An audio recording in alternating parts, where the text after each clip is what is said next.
tomto videu si ukážeme úplne nové rozloženie systému SafeTIC. Po prihlásení do systému sa vám zobrazí ponovom už nástenka, ktorá zachytáva tie najdôležitejšie udalosti, ktoré sa v systéme SafeTIC vo vašom konte odohrávajú. Konkrétne vidíme prehľad o chýbajúcich certifikátoch, vidíme prehľad o vystavených certifikátoch, vidíme prehľad o odoslaných mailoch. Čiže nástenka, ktorá sa zobrazí po prihlásení, je za úplne všetkých klientov. Čo sa týka nástenky, o tom sme už hovorili v samostatnom videu, takže nebudeme teraz rozoberať jednotlivé detaily, ale poďme sa pozrieť ďalej na to, ako vyzerá nové rozloženie systému SafeTIC.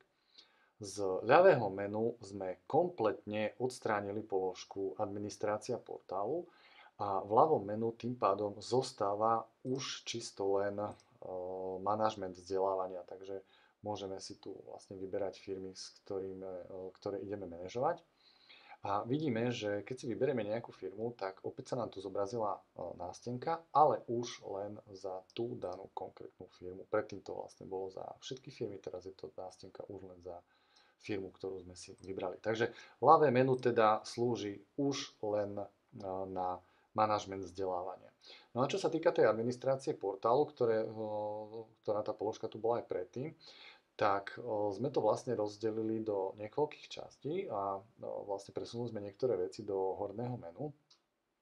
Takže nachádza sa tu položka klienti, čiže tu máte vlastne zoznam všetkých klientov a klientov pridávame a manažujeme vlastne po starom, čiže ak chcete vytvoriť nového klienta, kliknite na tlačidlo nový klient.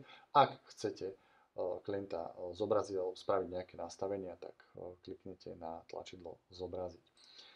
Nová vec, ktorá tu pribudla, je katalóg školení, kde sa vlastne zobrazia všetky kurzy, ktoré sú momentálne prístupné v systéme SafeTIC. Čiže stávala sa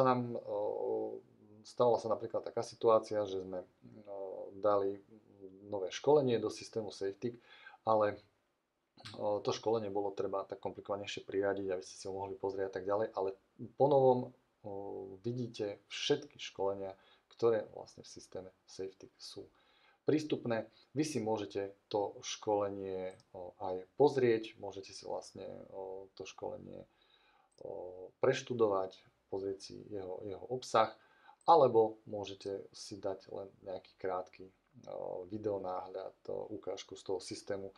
Je to nalinkované na YouTube a vy prípadne môžete ten link potom skopírovať a poslať napríklad nejakému vášmu klientovi, ak chcete ukázať niektorý z týchto kurzov.